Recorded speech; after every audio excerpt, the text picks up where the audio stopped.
Hi ಎಲ್ಲರಿಗೂ ನಮಸ್ಕಾರ. ನಾನು ನಿಮ್ಮ ಲಕ್ಷ್ಮೀಗೌಡ.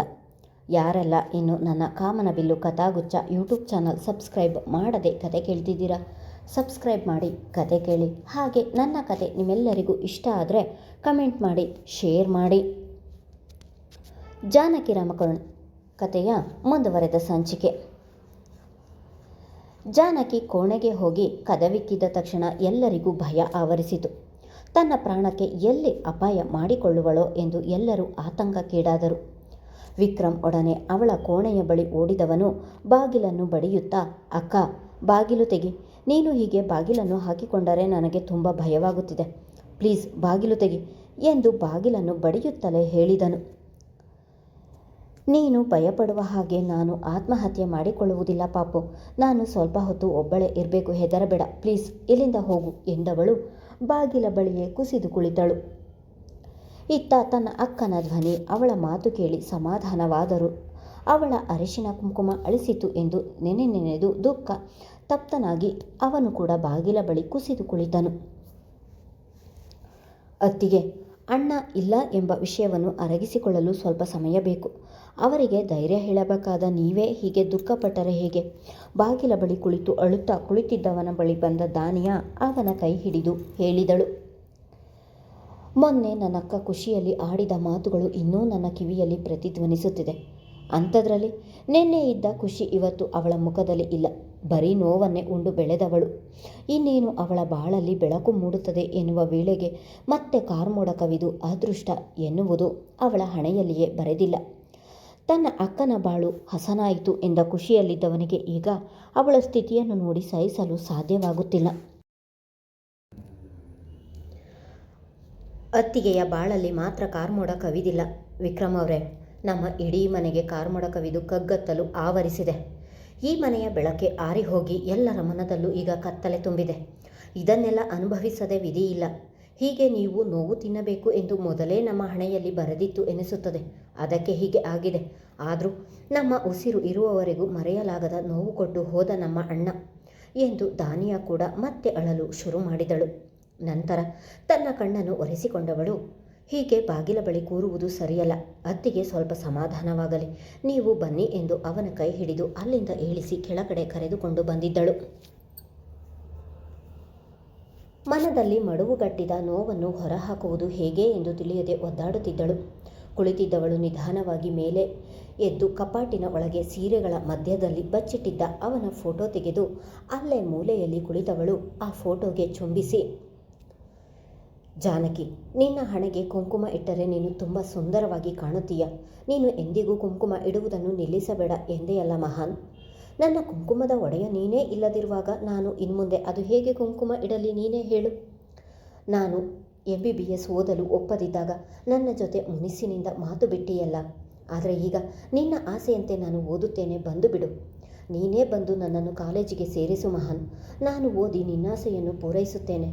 ನಾನು ಊಟ ಮಾಡದೆ ಹೋದರೆ ನೀನೇ ಬಂದು ಬಲವಂತದಿಂದ ಕೈತುತ್ತು ನೀಡುತ್ತಿದ್ದೆ. ಇವತ್ತು ಕೂಡ ಬೆಳಗ್ಗೆಯಿಂದ ಏನೂ ತಿಂದಿಲ್ಲ. ಒಮ್ಮೆ ಬಂದು ಕೈತುತ್ತು ನೀಡು. ನನ್ನ ಉಸಿರು ನೀನು ಎಂದು ನಿನ್ನ ಮುಂದೆ ನಿಂತು ಕೂಗಿ ಹೇಳಬೇಕು ಎಂದುಕೊಂಡಿದ್ದೆ. ಆದರೆ ನೀನೇ ಹೀಗೆ ಮರೆಯಾಗಿ ಹೋಗುತ್ತೀಯಾ ಎಂದು ತಿಳಿದಿರಲಿಲ್ಲ. ನಾನು ನಿನ್ನನ್ನು ಪ್ರೀತಿಸುವ ಹಾಗೆ ಯಾಕೆ ನನ್ನ ಮುಂದೆ ಒಳ್ಳೆಯವನಾದೆ? ನೀನು ನನ್ನ ದೃಷ್ಟಿಯಲ್ಲಿ ಕೆಟ್ಟವನಾಗಿ ಉಳಿದಿದ್ದರೆ ಬಹುಶಃ ನಾನು ನಿನ್ನನ್ನು ಪ್ರೀತಿಸುತ್ತಿರಲಿಲ್ಲ ಎನಿಸುತ್ತದೆ. ನಿನ್ನನ್ನು ಜೀವ ಎಂದು ಮನಸಾರೆ ಪ್ರೀತಿಸಿದವಳಿಗೆ ಸಾಯುವವರೆಗೂ ನೋವು ಕೊಟ್ಟು ಹೋದೆಯಲ್ಲ, ಇದು ನ್ಯಾಯವಾ ಎಂದು ಆ ಫೋಟೋವನ್ನು ಎದೆಗೆ ಅಪ್ಪಿದವಳ ಅಳು ಜೋರಾಗಿತ್ತು.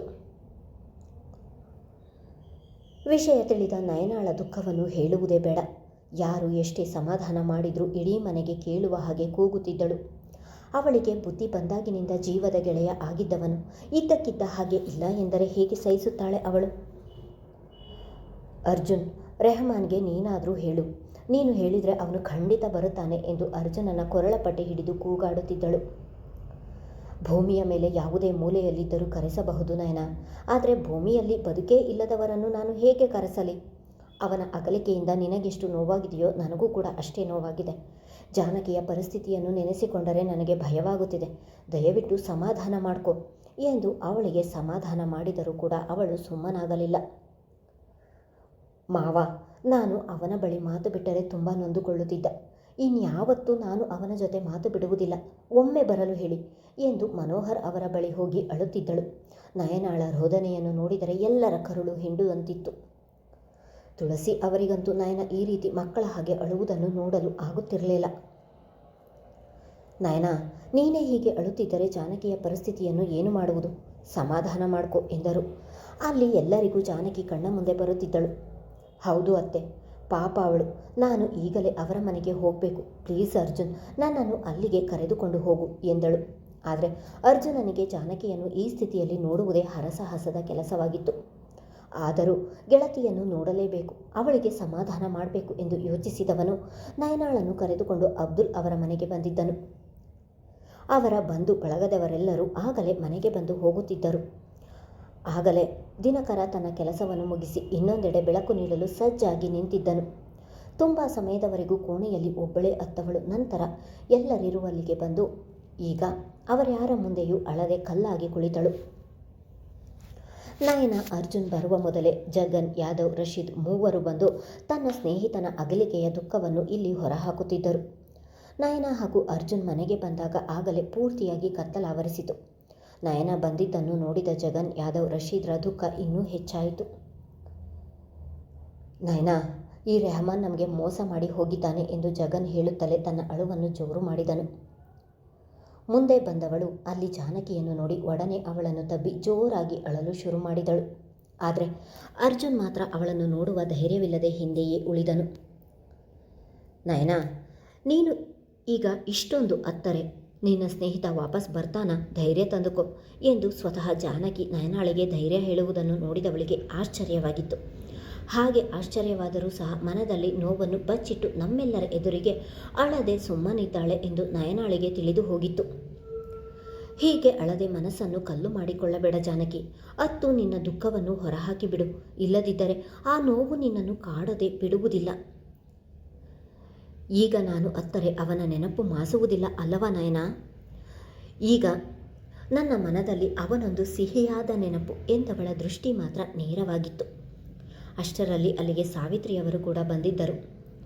ಜಾನಕಿ ತನ್ನ ಅಣ್ಣನ ಮಗಳು ಎಂದು ತಿಳಿದಾಗಿನಿಂದ ಅವಳ ಮೇಲೆ ವಿಶೇಷವಾದ ಭಾವನೆ ಬೆಳೆದು ಅವಳನ್ನು ತುಂಬಾ ಹಚ್ಚಿಕೊಂಡು ಬಿಟ್ಟಿದ್ದರು. ನಯನಾಳಷ್ಟೇ ಜಾನಕಿಯ ಮೇಲೂ ಕೂಡ ಪ್ರೀತಿ ತೋರುತ್ತಿದ್ದರು. ಎಲ್ಲರ ಮುಂದೆ ತಡೆ ಹಿಡಿದಿದ್ದ ದುಃಖವನ್ನು ಸಾವಿತ್ರಿ ಅವರನ್ನು ನೋಡಿ ಸಹಿಸಲಾಗದೆ ಅವರ ಮಡಿಲಿಗೆ ಬಿದ್ದು ಅತ್ತು ಬಿಟ್ಟಿದ್ದಳು. ಜಾನಕಿಗೂ ಕೂಡ ಸಾವಿತ್ರಿ ಅವರು ಎಂದರೆ ತುಂಬ ಅಕ್ಕರೆ, ಪ್ರೀತಿ. ತಡರಾತ್ರಿ ಆಗಿದ್ದರಿಂದ ಸುಬ್ರಹ್ಮಣ್ಯ ಶಾಸ್ತ್ರಿಗಳು, ಸುಪ್ರಭಾ, ವಿಕ್ರಮ್ ಮೂವರನ್ನು ಬಿಟ್ಟು ಎಲ್ಲರೂ ಹೋಗಿದ್ದರು. ನನ್ನ ಮಗಳ ಬಾಳಿನಲ್ಲಿ ವಿಧಿ ಈ ರೀತಿ ಆಟ ಆಡುತ್ತೆ ಎಂದು ನಮಗೆ ಯಾರಿಗೂ ತಿಳಿದಿರಲಿಲ್ಲ. ಮದುವೆಯಾದ 6 ತಿಂಗಳಿಗೆ ಅವಳ ಮುತ್ತೈದೆತನವನ್ನೇ ಕಿತ್ತುಕೊಂಡು ಬಿಟ್ಟ. ಇನ್ನು ಮುಂದೆ ಅವಳು ಇಲ್ಲಿರುವುದಕ್ಕಿಂತ ನಮ್ಮ ಮನೆಯಲ್ಲಿ ಇರುವುದೇ ಸರಿ ಎನಿಸುತ್ತದೆ. ನೀವು ಒಪ್ಪಿಗೆ ಕೊಟ್ಟರೆ ನನ್ನ ಮಗಳನ್ನು ನನ್ನ ಮನೆಗೆ ಕರೆದುಕೊಂಡು ಹೋಗುತ್ತೇನೆ ಎಂದು ಅವರ ಬಳಿ ಕೇಳುತ್ತಿದ್ದರು ಸುಪ್ರಭಾ ಅವರು. ರಾತ್ರಿ ಅಲ್ಲಿಯೇ ಉಳಿದವರು ರಾತ್ರಿ ಇಡೀ ಯೋಚಿಸಿ ತಮ್ಮ ಮಗಳನ್ನು ತಮ್ಮ ಜೊತೆ ಕರೆದುಕೊಂಡು ಹೋಗುವ ನಿರ್ಧಾರ ಮಾಡಿದ್ದರು. ಜಾನಕಿ ಈಗ ಈ ಮನೆಯ ಸೊಸೆ ಎನ್ನುವುದಕ್ಕಿಂತ ಮನೆಯ ಮಗಳಾಗಿದ್ದಾಳೆ. ಅವಳು ನಿಮ್ಮ ಮನೆಯಲ್ಲಿ ಇರುವುದಕ್ಕೆ ಇಷ್ಟ ಎಂದರೆ ಕರೆದುಕೊಂಡು ಹೋಗಿ, ನಮ್ಮದೇನು ಅಭ್ಯಂತರ ಇಲ್ಲ ಎಂದರು ಅಬ್ದುಲ್. ಗಂಡನನ್ನು ಕಳೆದುಕೊಂಡ ಹೆಣ್ಣಿಗೆ ತಾಯಿಯ ಆಸರೆ ಬೇಕು ಎಂದು ಯೋಚಿಸಿದವರು ಮರು ಯೋಚಿಸದೆ ಒಪ್ಪಿಗೆ ಕೊಟ್ಟಿದ್ದರು. ಆದರೆ ಜಾನಕಿಯನ್ನು ತವರು ಮನೆಗೆ ಕಳಿಸುವುದು ನಗ್ಮಾ ಅವರಿಗೆ ಸ್ವಲ್ಪವೂ ಇಷ್ಟ ಇರಲಿಲ್ಲ. ಸುಪ್ರಭಾ ಅವರೇ, ಗಂಡ ಇಲ್ಲ ಎಂದಾಕ್ಷಣ ಈ ಮನೆಯ ಸಂಬಂಧ ಕಡಿದೇ ಹೋಯಿತು ಎಂದು ತಿಳಿಯಬೇಡಿ. ಜಾನಕಿ ಎಂದಿಗೂ ಈ ಮನೆ ಮಗಳೇ. ಅವಳನ್ನು ದಯವಿಟ್ಟು ನಮ್ಮಿಂದ ದೂರ ಮಾಡಬೇಡಿ. ಈಗ ಅವಳಿಗೆ ನಿಮ್ಮ ಅವಶ್ಯಕತೆ ಇದೆ ಎಂದು ನಮಗೂ ಗೊತ್ತು. ಸ್ವಲ್ಪ ದಿನದ ಮಟ್ಟಿಗೆ ಕರೆದುಕೊಂಡು ಹೋಗಿ ಮತ್ತೆ ಅವಳನ್ನು ಇಲ್ಲಿಗೆ ಕಳುಹಿಸಿ. ಈಗಾಗಲೇ ನಮ್ಮ ಮಹಾನನನ್ನು ಕಳೆದುಕೊಂಡು ನೋವಿನಲ್ಲಿ ಇದ್ದೇವೆ. ಹಾಗಿದ್ದಾಗ ಜಾನಕಿಯನ್ನು ನಮ್ಮಿಂದ ದೂರ ಮಾಡಿ ಇನ್ನೂ ನೋವು ಕೊಟ್ಟು ಗಾಯದ ಮೇಲೆ ಬರೆ ಎಳೆಯಬೇಡಿ ಎಂದು ಅಳುತ್ತಲೇ ಹೇಳಿದರು. ನನ್ನ ಮಗಳಿಗೆ ಎಲ್ಲೇ ನೆಮ್ಮದಿ ಸಿಗುತ್ತದೆ ಅಲ್ಲಿಯೇ ಇರಲಿ, ನನ್ನದು ಕೂಡ ಅಭ್ಯಂತರ ಇಲ್ಲ ಎಂದರು. ಜಾನಕಿಗೂ ಕೂಡ ಈ ಸಮಯದಲ್ಲಿ ಸುಪ್ರಭಾ ಅವರ ಜೊತೆ ಇರಬೇಕು ಎಂದು ಯೋಚಿಸಿ ತವರಿಗೆ ಹೋಗಲು ಹೊರಟು ನಿಂತಳು. ಜಾನಕಿಯ ಹಣೆಯಲ್ಲಿ ಪ್ರತಿದಿನ ನಗುತ್ತಾ ಇದ್ದ ಕುಂಕುಮ ಇಂದು ಮಾಯವಾಗಿತ್ತು. ಇಲ್ಲಿಯ ಯಾವ ವಸ್ತುಗಳನ್ನು ತೆಗೆದುಕೊಳ್ಳದೆ ತನ್ನ ಪರ್ಸಿನಲ್ಲಿ ತನ್ನ ಗಂಡನ ಒಂದು ಫೋಟೋ ಮಾತ್ರ ಹಿಡಿದು ಹೊರಟಿದ್ದಳು. ಅತ್ತಿಗೆ, ನೀವೆಲ್ಲೂ ಹೋಗಬೇಡಿ. 2 ದಿನ ಅಮ್ಮನ ಮನೆಯಲ್ಲಿದ್ದು ಮತ್ತೆ ಬನ್ನಿ. ನಿಮ್ಮನ್ನು ಬಿಟ್ಟು ನಮಗೆ ಇರಲು ಆಗುವುದಿಲ್ಲ ಎಂದು ದಾನಿಯ ಕೂಡ ಜಾನಕಿಯನ್ನು ತಬ್ಬಿ ಅಳುತ್ತಲಿದ್ದಳು. ಅತ್ತಿಗೆ, ಅಣ್ಣ ದೇವರ ಹತ್ತಿರ ಹೋಗಿದ್ದಾನಂತೆ, ಅದಕ್ಕೆ ಎಲ್ಲರೂ ಅಳುತ್ತಿದ್ದಾರೆ. ಬೇಗ ಅಣ್ಣನನ್ನು ಬರಲು ಹೇಳಿ ಎಂದು ತಾಯಿಯ ಜೊತೆ ತವರಿಗೆ ಹೊರಟು ನಿಂತಿದ್ದ ಜಾನಕಿಯ ಸೆರಗು ಹಿಡಿದು ಹೇಳಿದಳು ಪುಟ್ಟ ಆಯಿಷಾ. ಆಯಿಷಾಳ ಮಾತು ಕೇಳಿ ಜಾನಕಿಗೆ ಕರುಳು ಹಿಂಡಿದಂತಾಗಿತ್ತು. ಆ ಮಗುವಿನ ಮಾತಿಗೆ ಏನು ಹೇಳಬೇಕು ಎಂದು ತಿಳಿಯದೆ ಒದ್ದಾಡಿದವಳು ಅವಳ ಸಮಕ್ಕೆ ನೆಲದಲ್ಲಿ ಕುಳಿತು, ನಮ್ಮ ಆಯಿಷಾ ಪುಟ್ಟ ಕಾಯುತ್ತಿದ್ದಾಳೆ, ಬೇಗ ಬಾ ಎಂದು ಹೇಳುತ್ತೇನೆ ಆಯಿಷಾ. ಈಗ ನಾನು ಅಮ್ಮನ ಮನೆಗೆ ಹೋಗಿ ಬರ್ತೀನಿ ಎಂದರೆ, ಅತ್ತಿಗೆ, ನನ್ನ ಬಿಟ್ಟು ನೀವು ಎಲ್ಲೂ ಹೋಗುವ ಹಾಗಿಲ್ಲ.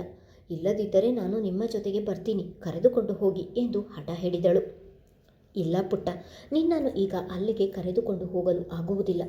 ಇನ್ನೊಮ್ಮೆ ಹೋಗಬೇಕಾದ್ರೆ ಖಂಡಿತ ಕರೆದುಕೊಂಡು ಹೋಗುತ್ತೇನೆ ಎಂದು ಮಗುವಿಗೆ ಸಮಾಧಾನ ಮಾಡಿದಳು. ಜಾನಕಿಯ ಬಳಿಗೆ ಬಂದ ಅಬ್ದುಲ್ ಅವರು, ಅಮ್ಮ ಜಾನಕಿ, ಈ ಮನೆ ನಿನ್ನದು. ನೀನು ಯಾವಾಗ ಬಂದರೂ ನಿನಗೋಸ್ಕರ ನಮ್ಮ ಮನೆಯ ಬಾಗಿಲು ತೆರೆದಿರುತ್ತದೆ. ಆದರೆ ಒಂದು ನೆನಪಿಟ್ಟುಕೋ, ನೀನು ಈ ಮನೆಯ ಸೊಸೆಯಲ್ಲ, ಮಗಳು ಎಂದು ತಿಳಿದುಕೋ ಎಂದರು. ಅವರಾಡಿದ ಅಷ್ಟು ಮಾತಿನಲ್ಲಿಯೇ ನಾನಾರ್ಥ ತುಂಬಿದವು. ಈ ಮನೆಯಲ್ಲಿ ನನ್ನ ಮಗಳನ್ನು ಅದೆಷ್ಟು ಚೆನ್ನಾಗಿ ನೋಡಿಕೊಳ್ಳುತ್ತಿದ್ದಾರೆ. ಅವಳ ಜನ್ಮಕ್ಕೆ ಕಾರಣನಾದ ತಂದೆಯಾಗಿ ನಾನೇ ಒಂದು ದಿನವೂ ಅವಳಿಗೆ ಇಷ್ಟೊಂದು ಪ್ರೀತಿ ನೀಡಿ ಬೆಳೆಸಲಿಲ್ಲ. ಯಾವ ಬಂಧವೂ ಇಲ್ಲದಿರುವ ಇವರು ನನ್ನ ಮಗಳನ್ನು ಈ ಮನೆಯ ಮಗಳಾಗಿ ನೋಡುತ್ತಿದ್ದಾರೆ. ಇವರೆಲ್ಲರ ಮುಂದೆ ನಾನಿಷ್ಟು ಸಣ್ಣವನಾದೆ ಎಂದು ಮನದಲ್ಲಿ ಹೇಳಿಕೊಂಡ ಶಾಸ್ತ್ರಿಗಳ ಕಣ್ಣು ತುಂಬಿದವು. ಚಿಕ್ಕತ್ತೆ, ಯಾಕೆ ಹೀಗೆ ಅಳುತ್ತಿದ್ದೀರಾ? ನೋಡಿ ಆಯಿಷಾ ಪುಟ್ಟ, ನೀವು ಅಳುವುದನ್ನು ನೋಡುತ್ತಾ ನಿಂತಿದ್ದಾಳೆ. ನೀವು ಹೇಳಿದ ಹಾಗೆ ಇದು ನನ್ನ ಮನೆ. ನಾನು ಈಗ ತವರಿಗೆ ಹೋಗುತ್ತಿದ್ದೇನೆ. ಹಾಗಂತ ಅಲ್ಲೇ ಇರಲು ಹೋಗುತ್ತಿಲ್ಲ. ಇಲ್ಲಿಗೆ ಮರಳಿ ಬರುತ್ತೇನೆ. ನಿಮ್ಮೆಲ್ಲರನ್ನು ಬಿಟ್ಟು ಇರುವುದು ನನಗೂ ಕೂಡ ತುಂಬ ಕಷ್ಟ. ಸ್ವಲ್ಪ ದಿನ ಅಮ್ಮನ ಜೊತೆ ಇದ್ದು ನಂತರ ಇದೇ ಮನೆಗೆ ಬರುತ್ತೇನೆ ಎಂದು ಹೇಳಿ ಹೊರಟಳು. ಯಾರಿಗೂ ಜಾನಕಿಯನ್ನು ಅಲ್ಲಿಂದ ಕಳಿಸಲು ಇಷ್ಟವಿಲ್ಲದಿದ್ದರೂ ಮನಸ್ಸಿಲ್ಲದ ಮನಸ್ಸಿನಿಂದ ಅವಳನ್ನು ತವರಿಗೆ ಕಳಿಸಿಕೊಟ್ಟಿದ್ದರು. ಮುಂದುವರಿಯುವುದು. ಧನ್ಯವಾದಗಳು.